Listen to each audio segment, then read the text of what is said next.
사랑하는 성도 여러분, 주님의 이름으로 평안을 전합니다. 오늘 우리는 성령님께서 우리에게 주시는 놀라운 선물, 바로 영적 은사에 대한 깊은 이야기 속으로 함께 떠나보고자 합니다. 이 복된 말씀을 듣기 전에 만약 오늘 이야기가 여러분의 마음에 울림을 준다면 이 은혜를 주변의 다른 이들과 함께 나누어 주시길 바랍니다. 하나님의 사랑을 전하는 가장 아름다운 방법이 될 것입니다. 또한 저희 채널을 구독하시면 이처럼 믿음의 여정을 함께하며 계속해서 귀한 영적 양식을 나눌 수 있습니다. 여러분의 삶에 하나님의 축복이 가득하기를 기도하며 이제 시작하겠습니다. 과거 오순절 교회에서는 종종 이런 광경을 볼 수 있었습니다. 예배 중에 누군가가 갑자기 알아들을 수 없는 방언으로 크게 소리내어 말하는 것입니다. 하지만 그 방언에는 아무런 기능이 없었습니다.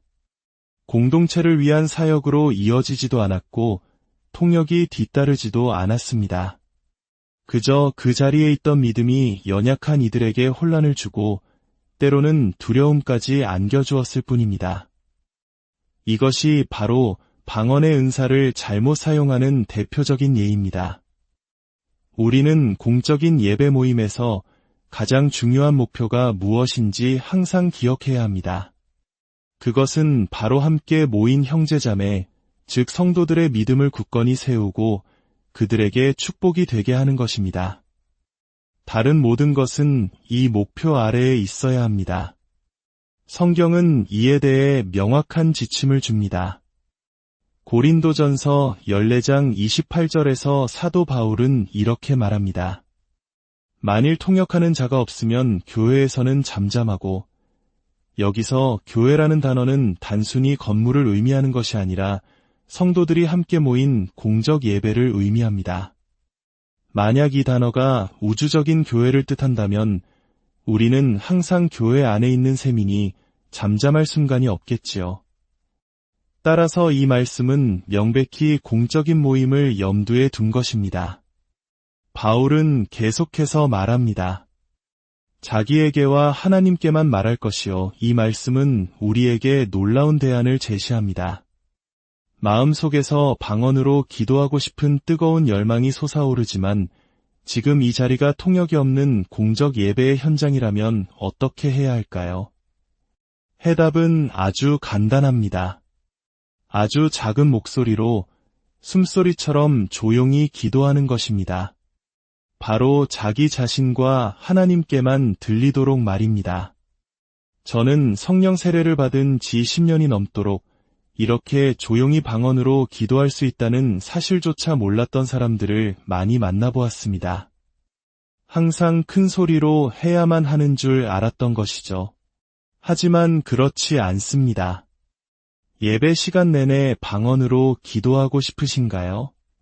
얼마든지 하실 수 있습니다. 예배당 의자에 앉아 조용히 내면의 소리로 하나님과 깊이 교제하십시오. 사도 바울이 말하는 핵심은 이것입니다. 큰 소리로 다른 사람을 방해하지 말라는 것입니다. 방언 기도가 공동체 전체를 위한 사역이 아니라면, 즉 모두에게 유익을 주는 통역이 따르지 않는다면 공적 예배에서는 자제하는 것이 옳습니다. 그것은 하나님과 나 사이의 은밀하고 깊은 대화이기 때문입니다. 자, 이제 방언과 때려야 뗄 수 없는 또 다른 은사, 바로 통역의 은사에 대해 살펴보겠습니다. 통역의 은사란 이전에 알지 못하는 언어, 즉 방언으로 선포된 말씀의 의미를 듣는 이들이 이해할 수 있는 언어로 풀어 설명하는 능력입니다. 이 정의에서 우리는 한 가지 명확한 사실을 알 수 있습니다. 통역은 반드시 방언이 먼저 선포되었을 때만 그 의미와 목적을 갖는다는 것입니다. 방언이 없는데 통역이 있을 수는 없습니다. 그것은 논리적으로도 영적으로도 맞지 않습니다. 성령의 9가지 은사를 자세히 살펴보면 흥미로운 점을 발견하게 됩니다. 방언과 방언 통역을 제외한 나머지 7가지 은사는 모두 구약시대에도 그 사례를 찾아볼 수 있습니다. 지혜의 말씀, 지식의 말씀, 믿음, 병 고침, 능력 행함, 예언, 영들 분별함. 이 모든 것은 구약의 선지자들과 하나님의 사람들을 통해 나타났습니다. 하지만 방지 못하는 언어인 방언과 그것을 해석하는 통역의 은사는 구약 어디에서도 찾아볼 수 없습니다. 왜일까요? 이 두 가지 은사는 성령 세례와 아주 특별하고 직접적인 관계를 맺고 있기 때문입니다. 성령 세례는 오순절날 예수님께서 약속하신 성령님이 교회 위에 강력하게 임재하신 사건 이후에야 비로소 시작되었습니다. 따라서 방언과 통역은 오순절 이후 하나님의 백성들 가운데 나타나기 시작한 새 시대의 특별한 선물인 것입니다. 여기서 통역이라는 말을 단어의 기계적인 번역으로 이해해서는 안 됩니다. 오히려 그것은 전체적인 의미와 메시지의 핵심을 전달하는 것에 가깝습니다. 저는 여러 나라에서 통역자를 통해 설교해 본 경험이 많습니다. 통역을 통해 설교하는 것은 설교자에게 아주 유익한 훈련이 됩니다. 저는 종종 모든 설교자가 모국어로 설교하기 전에 최소 6개월은 통역자와 함께 설교하는 훈련을 받아야 한다고 농담처럼 말하곤 합니다. 왜냐하면 통역자를 거치면 불필요한 군더더기가 모두 사라지기 때문입니다. 문화적 배경이 다른 청중에게 통하지도 않을 농담을 하거나 화려하지만 공허한 미사여구를 늘어놓거나 번역하기 힘든 속어를 사용하는 것은 아무런 의미가 없습니다. 통역자는 그런 것들을 전달할 수 없기 때문입니다. 통역을 통해 전달될 수 있는 것은 오직 메시지의 핵심, 즉 진짜 알맹이뿐입니다. 만약 모든 설교자가 이런 과정을 거친다면 우리는 강단에서 낭비되는 시간을 훨씬 줄일 수 있을 것입니다. 또한 통역자의 영적 상태가 얼마나 중요한지도 절실히 깨달았습니다. 제가 전하는 메시지를 믿지 않는 통역자를 통해 설교하는 것은 마치 좁은 파이프에 무언가를 억지로 밀어넣는 것처럼 힘든 일이었습니다. 한 번은 제가 성령 세례에 대해 설교했는데 침례교인이었던 통역자가 그것을 성령 충만이라고 바꾸어 통역하는 것을 들었습니다. 저는 그를 멈추고 제가 말한 그대로 성령 세례라고 다시 말해달라고 요청해야 했습니다. 이 모든 경험은 영적인 통역의 은사에도 동일하게 적용됩니다. 성령님께서 주시는 통역은 때로 문자 그대로 정확한 번역일 수 있습니다. 자신이 전혀 알지 못하는 외국어로 누군가 방언을 했는데 통역 은사를 받은 사람이 그것을 통역했고 마침 그 자리에 있던 그 외국어 원어민이 듣고 정확한 번역이라고 증언하는 놀라운 일도 실제로 일어납니다. 하지만 대부분의 경우 통역은 통역하는 사람의 고유한 개성과 인격을 통해 나타납니다.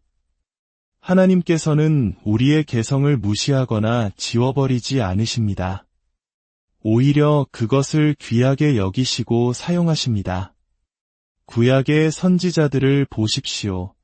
아모스, 호세아, 이사야는 비슷한 시기에 활동했지만 그들의 메시지 스타일은 완전히 다릅니다. 투박하고 직설적인 농부였던 아모스의 언어와 왕궁에서 교육받은 이사야의 언어는 누가 들어도 구별할 수 있습니다. 모두 같은 성령님의 영감을 받았지만 하나님께서는 각자의 고유한 인격을 통해 말씀하셨습니다. 이것이 바로 하나님의 영과 악한 영의 가장 큰 차이점 중 하나입니다. 하나님은 인간의 인격을 창조하셨고 그것을 존중하며 아름답게 가꾸어 가십니다. 그러나 사탄과 악한 영들은 인간의 인격을 짓밟고 억압하며 사람을 꼭두각시나 로봇처럼 조종하려 합니다. 만약 어떤 영적 현상이 사람의 정상적인 인격을 억누르고 비정상적으로 만든다면 그것은 결코 하나님의 성령으로부터 온 것이라 할 수 없습니다. 그렇다면 이 통역의 은사는 실제로 어떻게 나타날까요? 고린도전서 12장은 은사는 여러 가지나 성령은 같고 직분은 여러 가지나 주는 같으며 또 사역은 여러 가지나 모든 것을 모든 사람 가운데서 이루시는 하나님은 같다고 말씀합니다. 즉, 같은 은사라도 사람에 따라 매우 다르게 나타날 수 있다는 것입니다. 어떤 사람은 통역을 할 때 마치 서두에 한 문장만 주어지는 것 같은 느낌을 받습니다. 그리고 믿음으로 그 첫 문장을 선포하고 나면 나머지 말들이 물 흐르듯 자연스럽게 이어집니다.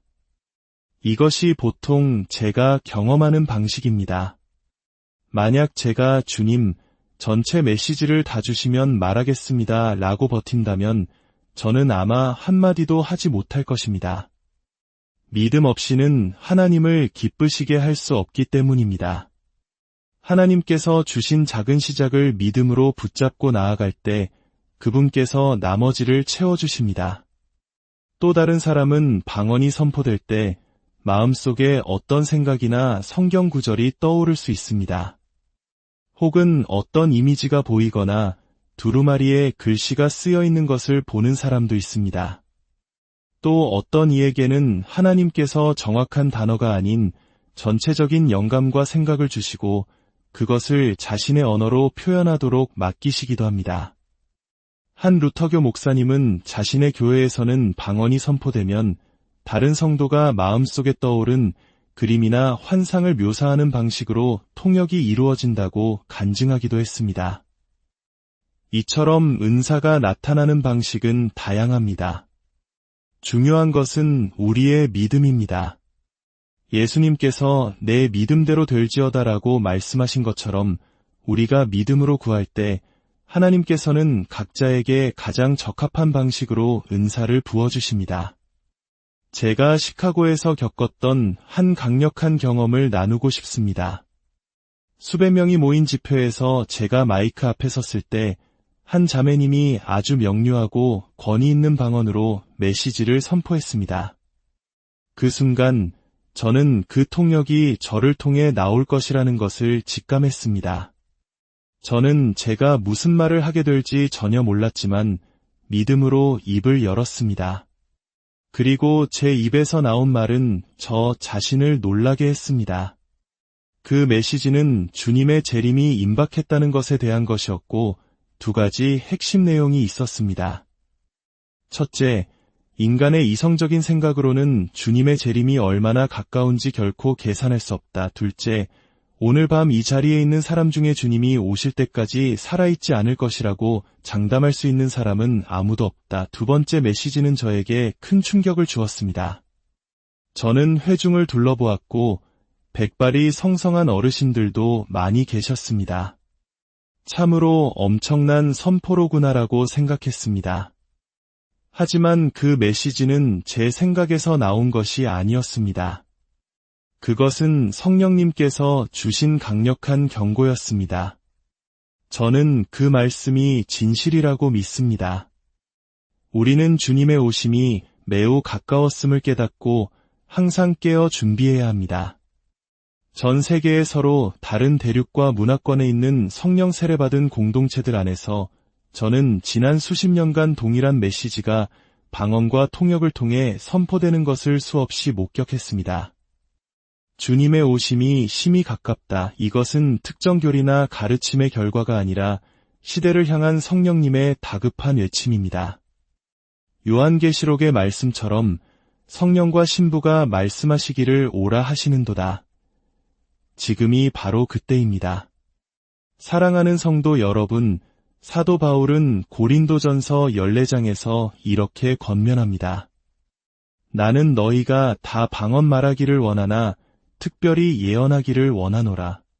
만일 방언을 말하는 자가 통역하여 교회의 덕을 세우지 아니하면 예언하는 자만 못하니라. 이 말씀은 방언의 통역이 더해질 때 그것이 예언과 같이 교회를 세우는 강력한 힘을 발휘한다는 것을 보여줍니다. 그렇기에 바울은 그러므로 방언을 말하는 자는 통역하기를 기도할지니 라고 말합니다. 방언을 말하는 은사를 받았다면 거기서 멈추지 말고 통역의 은사를 달라고 기도하십시오. 이것은 하나님의 뜻입니다. 누가복음 11장에서 예수님께서는 너희 중에 아버지 된 자로서 누가 아들이 떡을 달라 하는데 돌을 주며 생선을 달라 하는데 생선 대신에 뱀을 주겠느냐. 너희가 악할지라도 좋은 것을 자식에게 줄 알거든 하물며 너희 하늘 아버지께서 구하는 자에게 성령을 주시지 않겠느냐라고 약속하셨습니다. 우리가 하나님의 자녀로서 교회의 덕을 세우기 위한 순수한 동기로 통역의 은사를 구할 때 하나님 아버지는 결코 돌이나 뱀을 주지 않으십니다. 가장 좋은 것을 바로 우리가 구한 바로 그것을 주십니다. 이것이 우리의 믿음의 근거입니다. 믿음으로 구하고 믿음으로 받으십시오. 그리고 믿음으로 사용하십시오. 하나님께서는 모든 성도들이 성령의 은사를 풍성하게 경험하며 서로를 세워주고 교회를 든든하게 하기를 원하십니다. 오늘 말씀을 마칩니다.